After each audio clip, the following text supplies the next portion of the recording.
Leave it to me.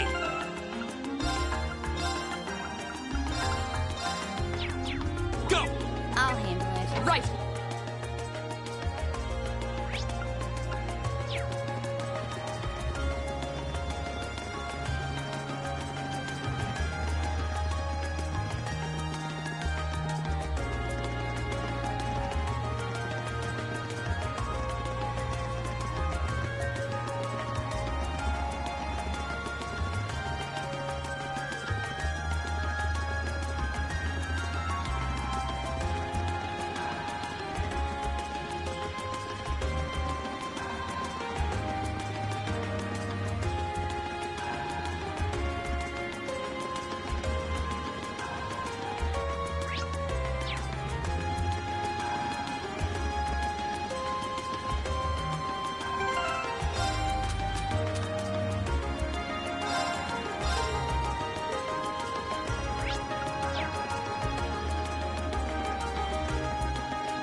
All right.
I've got this!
wonder when that mechanism was made.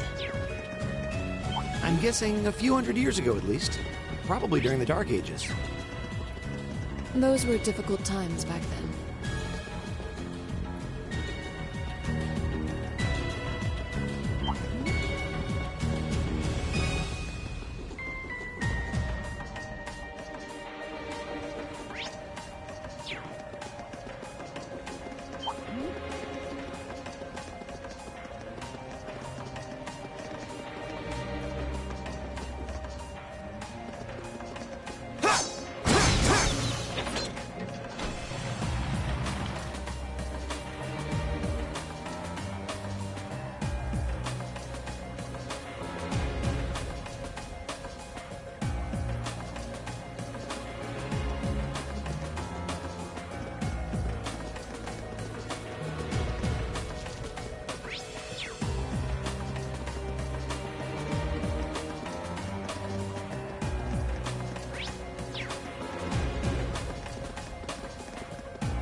This place seems like it goes on forever.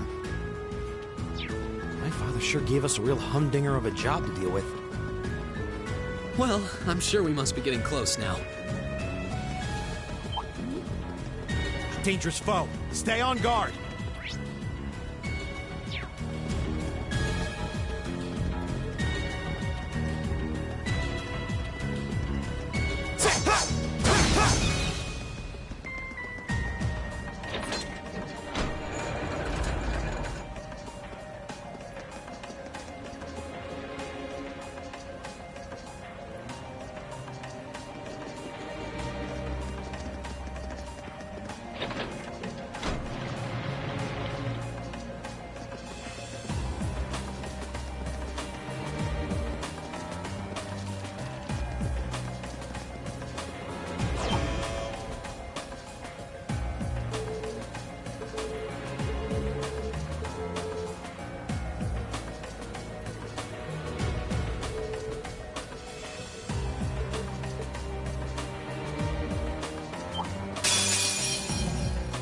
This looks tough. Here we Careful! go!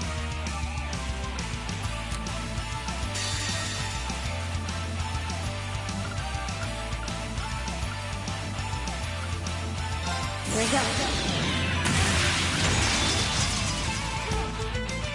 Silky dance. That's that. Go! My turn. My turn. My turn!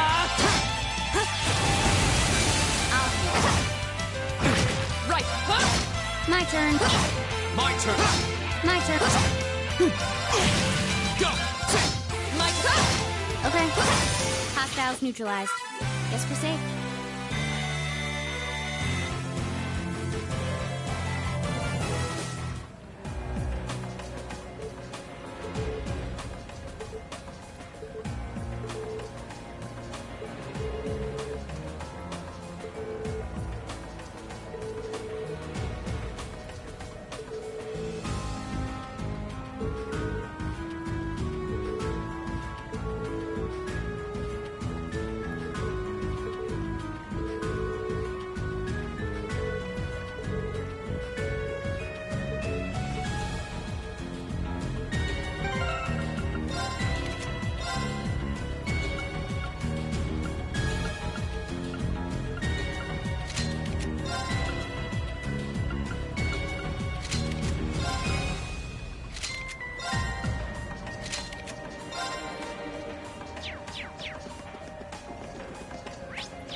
A challenging foe. We should engage it with care.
There's the exit. We're finally there.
There's a photo.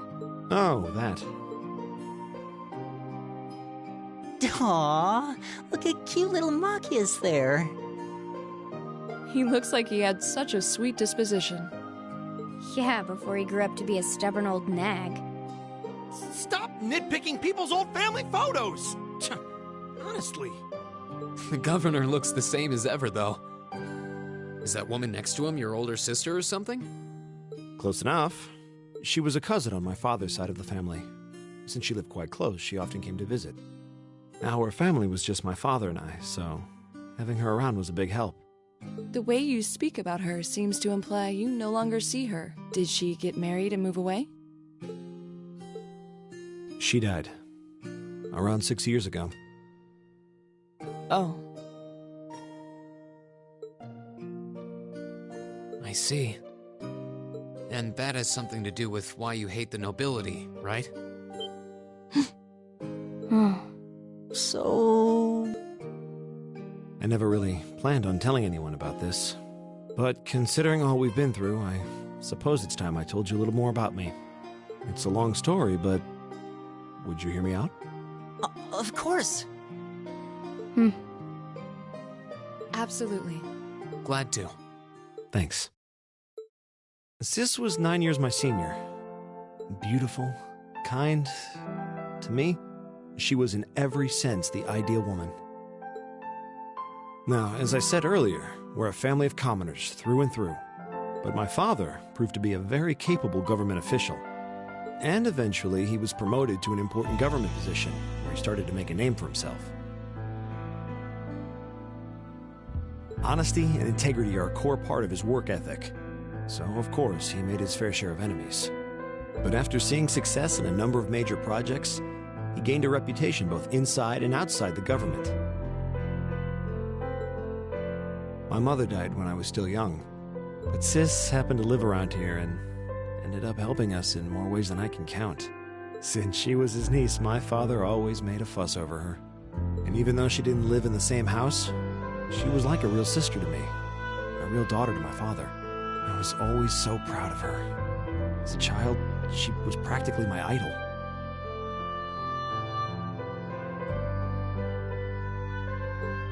And as you'd expect, she had countless admirers among the men of the city.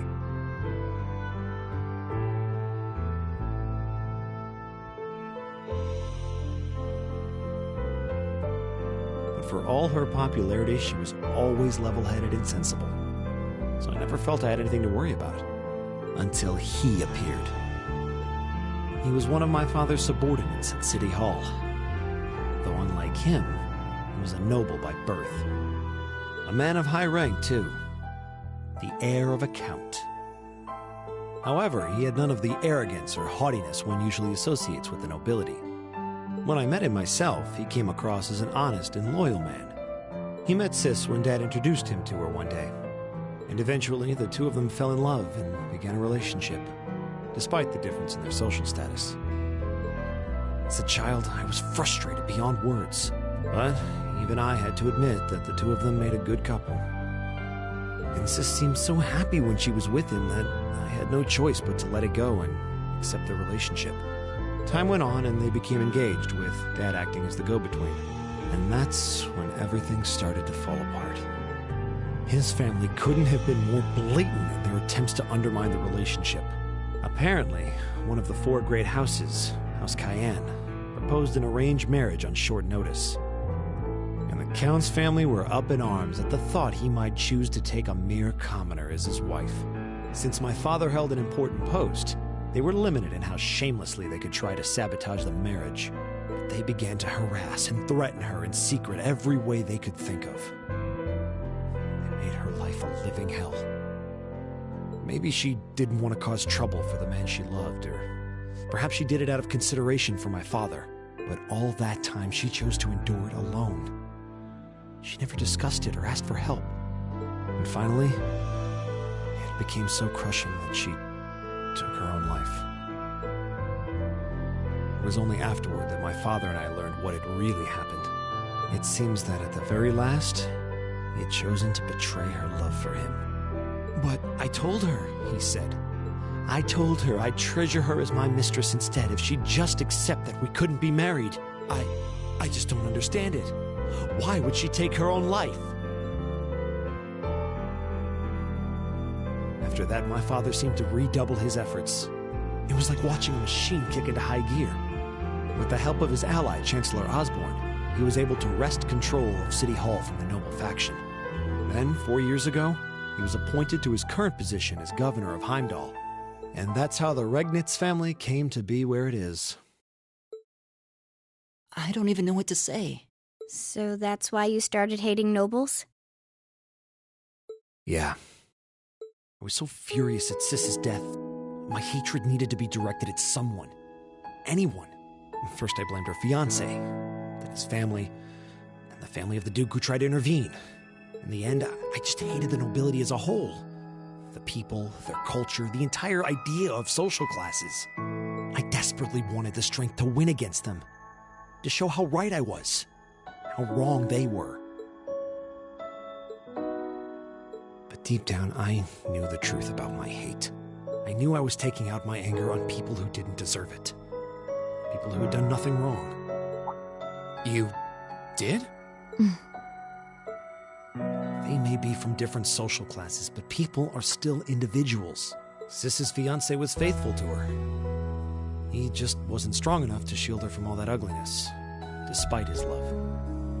And the Count and his family were only acting in their best interests, which is to be expected, really. Ultimately, I've had to acknowledge that not all commoners are good people, and not all nobles are unworthy of respect. Eustace might not have done much to change my opinion.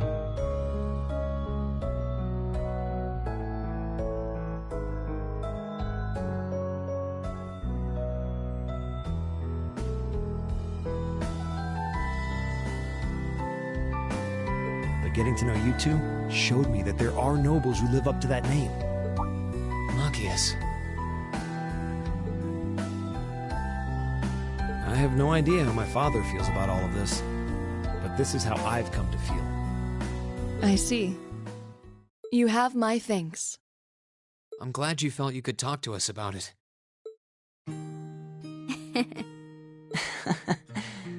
Still, I don't think it hurt to be a bit more honest with yourself. If you're willing to admit all of that, maybe you can find it in you to be friends with Eustace, too. Are you kidding me?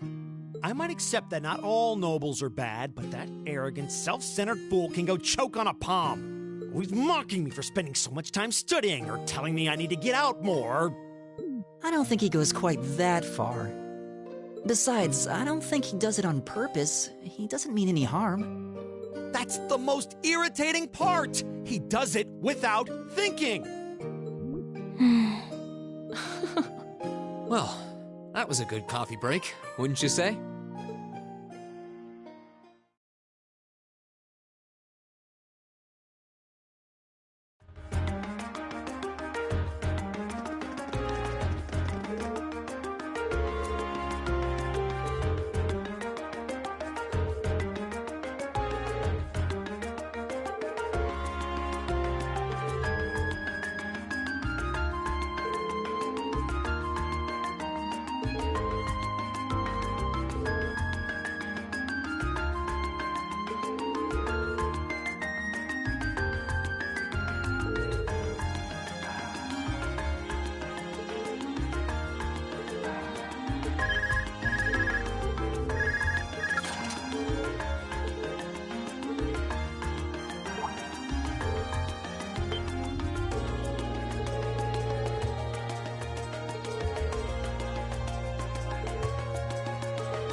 This park is so peaceful, it's easy to forget we're in the capital.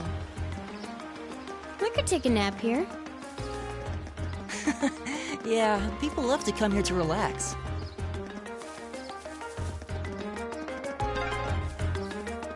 Just coming here reminds me of last night's ordeal. Sounds like you had a rough night.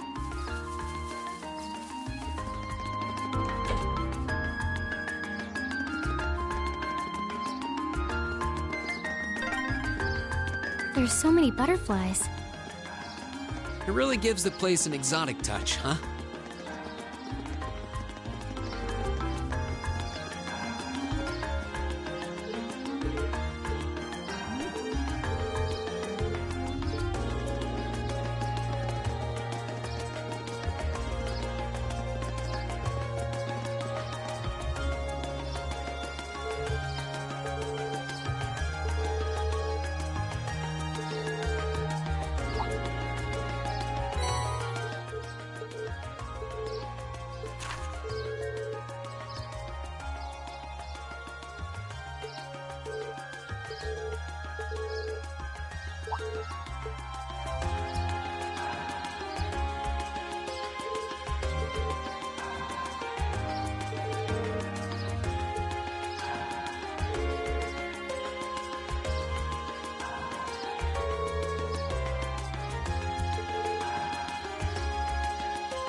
Being near water always helps me relax.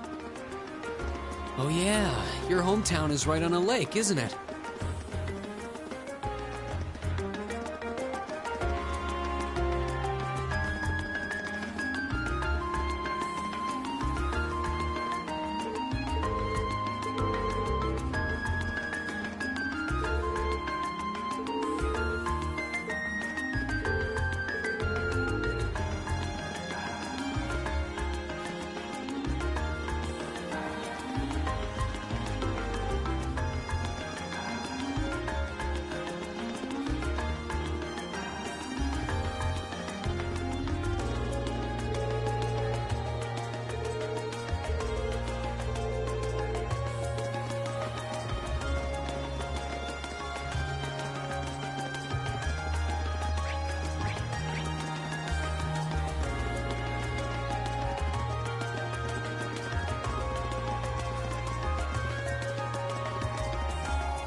So the tiara really was in there, huh?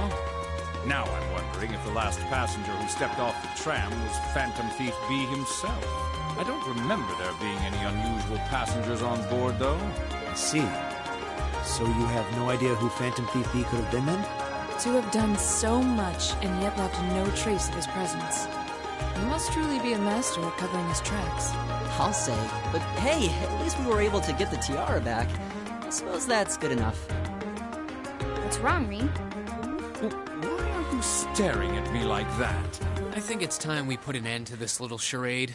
Don't you, Baron Blue Blanc? Or should I call you Phantom Thief B?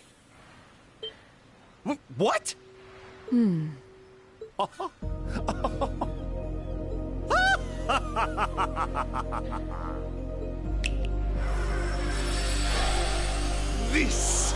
This savory taste is why the unripe fruit is the most delectable of all. Wait, aren't you the Baron we met earlier? But that mask... That's the mask of Phantom Thief B. Allow me to introduce myself once again. I am Phantom Thief Blue Blanc, otherwise known simply as Phantom Thief B. Baron Blue Blanc is but one of the many roles I have assumed during my pursuits. Incidentally, might I ask when you first discovered my true identity? It didn't really take much discovering. went out of your way to show up in the Crystal Garden after all. Now, maybe it's just me, but I find it hard to believe you were seriously trying to hide your identity to begin. Your disguises? Nothing short of perfect, I have to admit. But with all the work you've put into this, I suspected you might come check on us near the end of your little game. Ha ha! I see. Excellent deductive reasoning. Simply splendid. But why would you do something like this? Why go to all the trouble? Ah, does that interest you? Must there be a motive?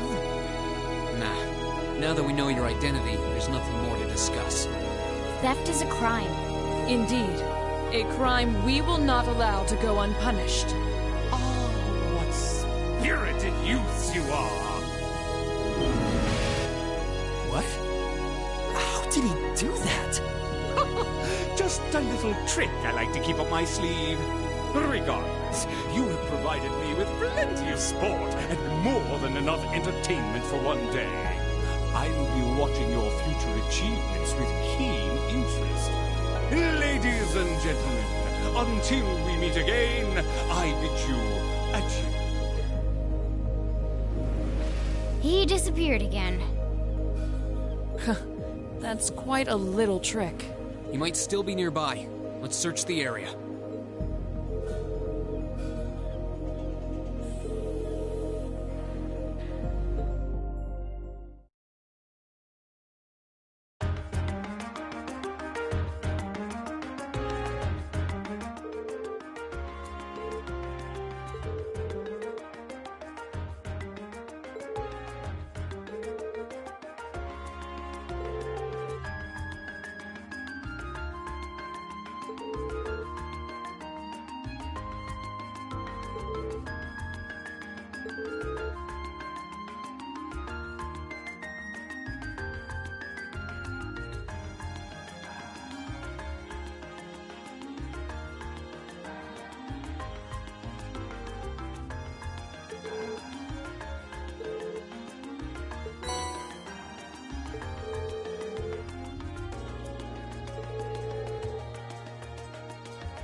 They were wearing the same uniform as Reen's sister. Yeah, they must go to St. Estrella too. So, the famous St. Estrella Girls' School is around here, huh? It's supposed to be a combined middle and high school exclusively for the young ladies of the nobility. Yeah, this is one part of the capital that the masses have no reason to visit. Although, I can at least support the school's commitment to fostering chastity and rejecting materialism. You seem to know an awful lot about a fancy girls' school. No, I don't. This is all just common knowledge.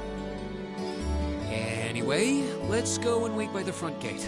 Yeah, those were the instructor's orders. I'm feeling kind of nervous, actually. Why would you?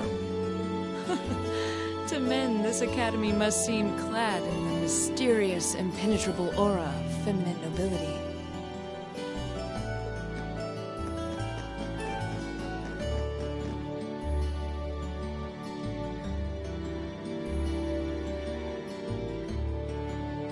I was wondering, did you not want to come here, Laura? My father did recommend it to me, but they offered no classes in the martial arts. That alone was reason enough to look elsewhere. I can totally understand that. Though I get the feeling Laura would cause a real uproar if she went to a school for genteel young ladies. Yeah, I can picture the chaos now. Oh? I have a number of acquaintances who attend there, and from all I hear, it does seem to be a wonderful school. I've heard that even Princess Alphen herself is a student there. I've heard that too. Princess who? You've seriously never heard of her? I know you're not from Erebonia, but even still. To be fair, I wouldn't be surprised if plenty of Erebonians didn't know who she is. Princess Alphen is the daughter of our reigning emperor, His Majesty Emperor Euget. She's supposed to be as sweet as an angel and popular with everyone. Is that so? Actually, I believe she's the same age as Fee. I've had the opportunity to meet her once before. She truly is as charming as the rumors suggest. I figured as much. I've seen photographs of her plenty of times in magazines, though I've never had the opportunity to meet her. Sounds like she's in the same school year as Elise, come to think of it. She has a twin brother, too, Prince Cedric. He's the crown prince of Erebonia. Oh, right. I think I've seen a picture of the prince in a magazine before. Dark blonde hair, like Eustace's brother, right? Oh, I think you're thinking of Prince Oliver. He's Cedric and Alphen's older brother. Why isn't he the crown prince then? I've heard the reason is that his mother was a commoner.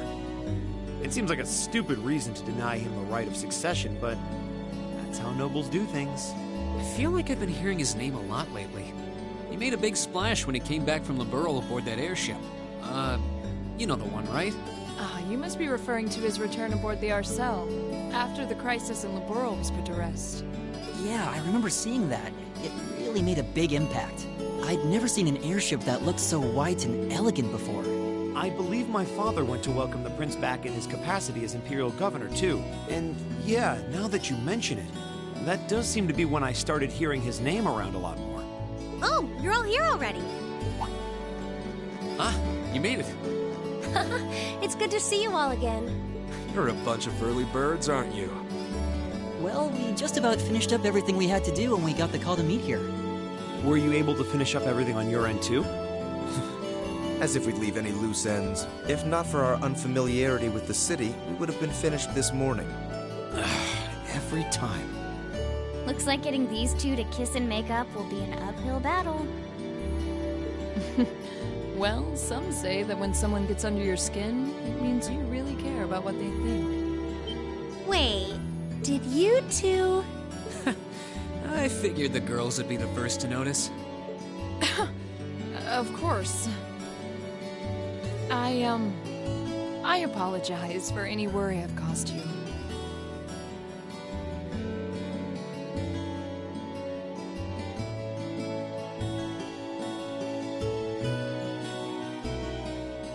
We're fine now.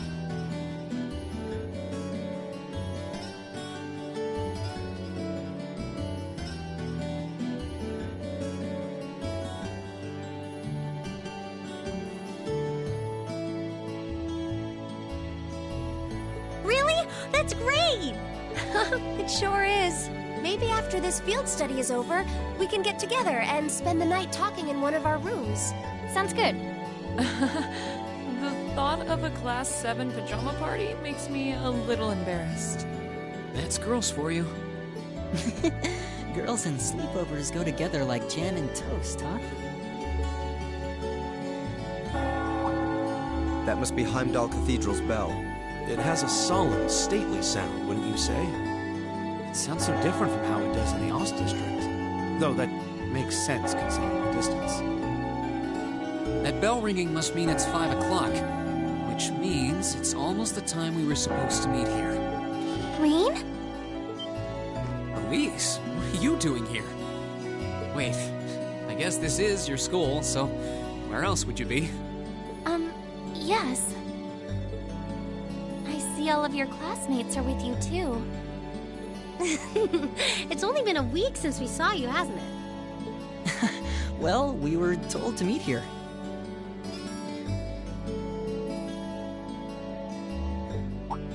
Wait a minute. Are you the ones? The 9 guests I was told to expect at 5 o'clock sharp? Well, there are 9 of us in Class 7. Wait, what? Then that would mean you're the one we were told wanted us to come here? Actually, I suspect that would be a friend of mine. Why does she always have to be such a mischief maker? I swear. She could have at least given me a little warning that you were coming. Elise? Anyway, where are my manners? Welcome to St. Estrella Girls' School. I hope you'll enjoy your visit. Right this way.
What's in here? It looks like an indoor garden. This is the Academy's Rose Garden. The person who called you here is waiting inside. Who did call us here anyway? Whoever they are, they must have considerable social standing. Your Highness, I brought the guests. Thank you. Please show them in. Oh, No way. Hey, Elise, is that... You don't need to ask when you already know. Now, if you'll follow me.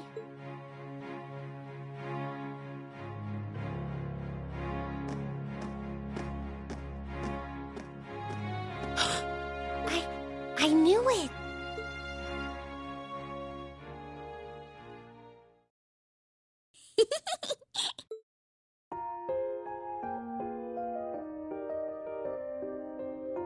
Welcome, ladies and gentlemen of Class 7.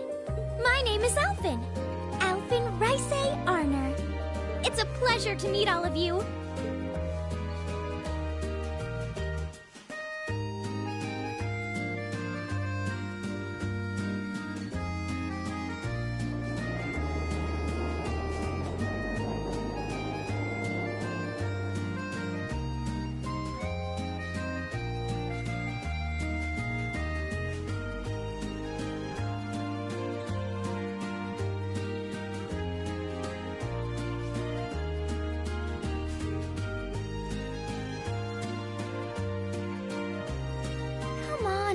Just cheer up. I'm sorry, alright? I was only trying to tease you a little. Don't you have something you wanted to discuss with everyone? Please, go right ahead. Well, that aside, it's been a long time since I last saw both of you, Eustace and Laura. I'm glad to see you're both well. Likewise, Your Highness. You've become even more fetching since we last met. Aw, thank you. I was rather hoping that you'd decide to enroll in Sanctus Dryad too. But it seems you chose to attend Thor's after all. Well, I've committed myself to following the way of the sword, and Thor's gives me a place to hone my skills. I apologize for not being able to live up to your expectations. First I lost Angelica to Thor's, then you too. Perhaps I should just transfer there next year myself. Your Highness. Got you to look. But Well, she seems lively. She seems far more easygoing than I was expecting. I've heard plenty about her, but none of that prepared me for meeting her in person. So, this is what it's like to be in the presence of royalty. It's actually rather overwhelming. I can see why people always compare her to an angel. Me too.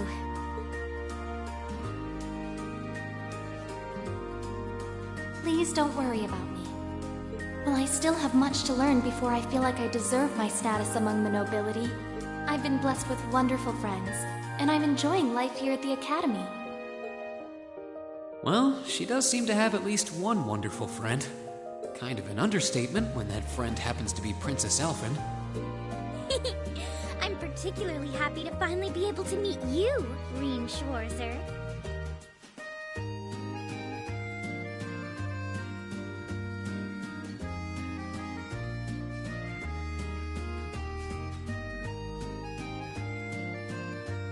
Elise has told me so much about you. Your Highness! I'm honored that you'd say so. Elise always mentions in her letters what a great friend she has. As her brother, I wanted to thank you for that. Rean? Oh, it's so refreshing. You're every bit the person Elise says you are. Perhaps even more so. Huh? Actually, I have a teensy-weensy favor to ask. Do you think I could join Elise in thinking of you as my dear brother as well? What? Your Highness! You see, Elise has spoken of you so often that in my heart, you've already come to feel like family. And now that I've had the opportunity to meet you, I fear I simply can't suppress these feelings any longer. I have 2 brothers already, of course, so I'm sure it won't take long to adjust. I couldn't possibly. I mean... That's enough, Your Highness. Aw, don't be so stingy. Surely it wouldn't hurt to share him with me a little. Anyway, that aside, the reason I called you here today was not to talk with me. There is someone else who would like to meet you. Why? It's not like we're famous. Who do you mean?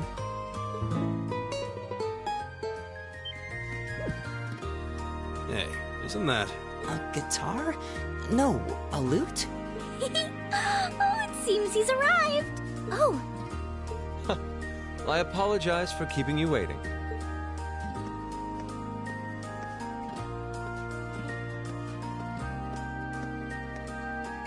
It's a pleasure to see you again. And you as well, young lady. Well, I trust everyone here has been making themselves comfortable.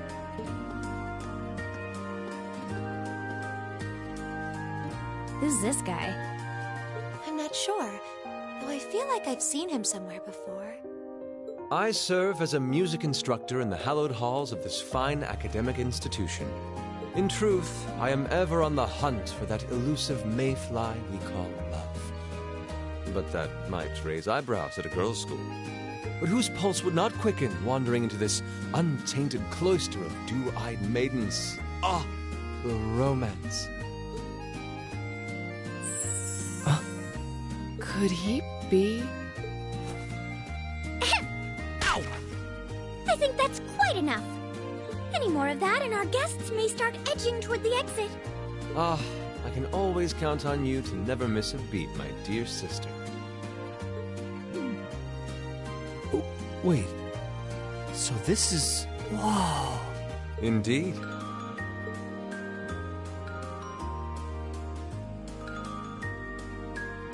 "'Tis I, Olivert Rice Arnon, also known by some unscrupulous individuals as the Debaucherous Prince.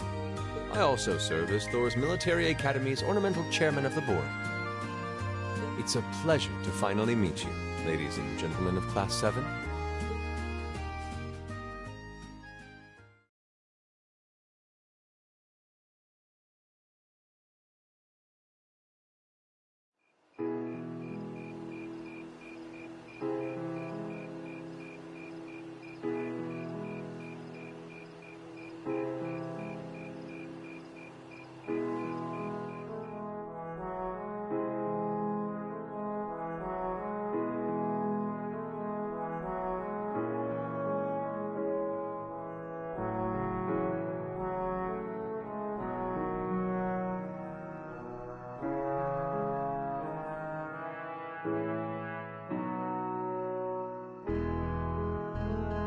I have to admit, I was surprised to learn that you're the chairman of the board of directors, Your Highness. I'd heard that the chairman was a member of the Imperial family, but still. I'm not surprised. Who would expect the infamous prodigal son to chair a committee at a prestigious academy like Thor's? I suppose it's not surprising they'd rather keep it hushed up, though. It wouldn't exactly be great for the school's image. That's surprisingly forthright coming from you. Is it really true, though? I mean, that you were the one responsible for establishing Class 7, Your Highness? Indeed, I was. You see, it's always been a tradition that a member of the Imperial family serves as chairman of the board. At first, I wore the title in name only, but I had a change of heart after my vacation in Liberl 2 years ago. You were in Liberl back then? That would put your visit during the incident that occurred there, correct? Right. All I've done since I returned to Erebonia has been inspired by my experience during the crisis in Liberl. As a result, fruitless though they may prove to be, I've set a number of plans in motion. One of which is to bring the winds of change to Thor's Military Academy. A gust of fresh air, if you will. Winds of change, huh?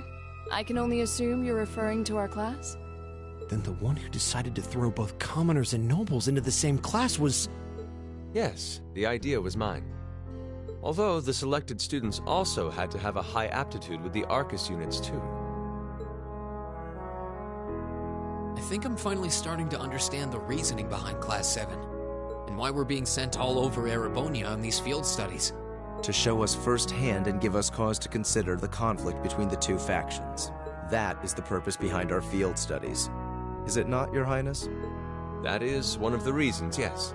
However, my foremost intention was to show you that during your lives, you will encounter many obstacles and conflicts. Not just between factions, but between the capital and the provinces, tradition and technology, even between nations. In these turbulent times, I thought that this would provide the hands-on education today's promising youths need. We need up-and-comers who can think and act independently to face tomorrow's challenges head-on. That makes sense. Wow, that's quite a plan. I can't help but feel a little unsure whether we can live up to such high expectations. Hearing your explanation has, at the very least, cleared up many of the doubts I've had up to this point. Class 7 does seem like an ideal environment to expand one's outlook on life. I feel like going through everything we have so far has brought us closer to doing exactly that. Yep.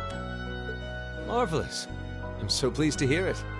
Just listening to you makes me feel even more certain that establishing Class 7 was the right decision.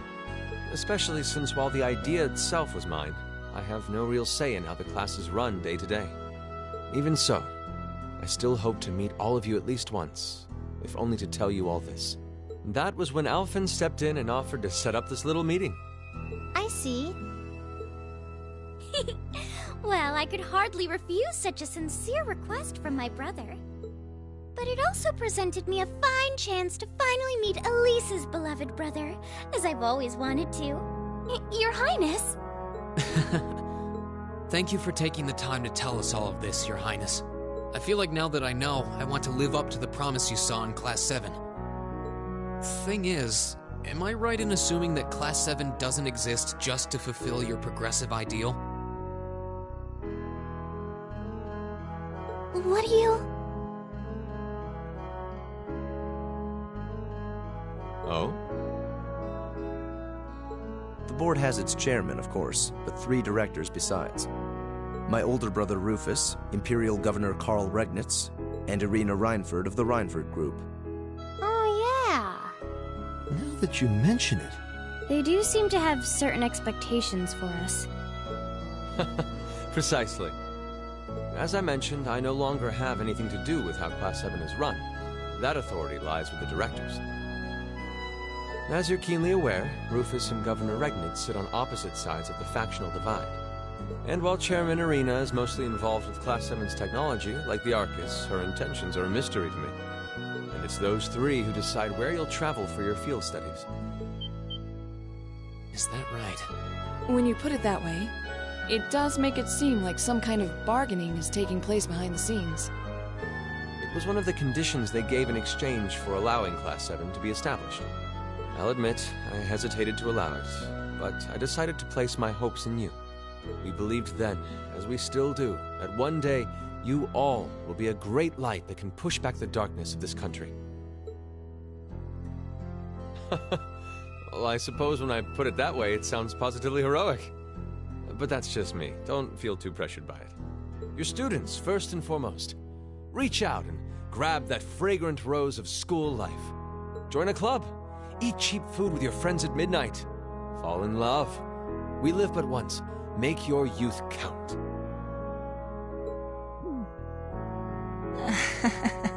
You know, it's weird, but hearing you say that kind of takes a load off my mind. By the way, just earlier you said that we believed the Class 7 would be a great light. Is there someone else involved with Thor's who shares your vision for our class, Your Highness? There is. Principal Van Dyke. I once attended Thor's myself and studied under him. He gave my proposal to establish Class 7 his full backing. I see. He's been particularly considerate toward us ever since we arrived at the Academy. While he has no direct control over the running of the Academy, he does preside over the board meetings. And above all, he's the one who assembled an excellent team to give you first-rate training. An excellent team, you say? Are you referring to Instructor Sarah? Well, she's certainly one of them. Still, coaxing her away from her former line of work certainly played a large part in giving Class 7 a great foundation. She is, after all, one of the strongest people in the Empire, and her experience makes her a natural field leader. Wait, what?